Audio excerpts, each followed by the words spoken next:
বিশ্বকাপ শুরু হতে আর মাত্র ৭৬ দিন বাকি। কিন্তু এখনো দোটানায় লিওনেল মেসি। ২০২২ বিশ্বকাপ জয়ের পর অনেকেই ভেবেছিলেন এটা হয়তো মেসির শেষ বিশ্বকাপ। কিন্তু শিরোপা জয়ের পরও আর্জেন্টিনার জার্সিতে দুর্দান্ত পারফরম্যান্স চালিয়ে যাচ্ছেন তিনি।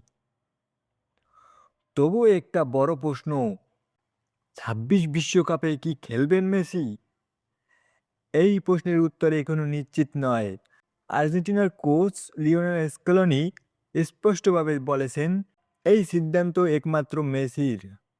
তিনি আরও জানান, মেসিকে বিশ্বকাপে দেখতে সবাই চায়, শুধু আর্জেন্টিনা নয়, পুরো ফুটবল বিশ্ব চায়। তবে এই সিদ্ধান্ত নির্ভর করে মেসির শারীরিক ও মানসিক অবস্থার ওপর।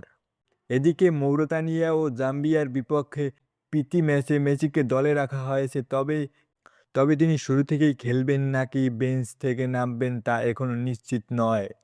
বিশ্বকাপের জয়ের আগে এই অনিশ্চয়তা আর্জেন্টিনার ভক্তদের জন্য বড় দুশ্চিন্তার কারণ।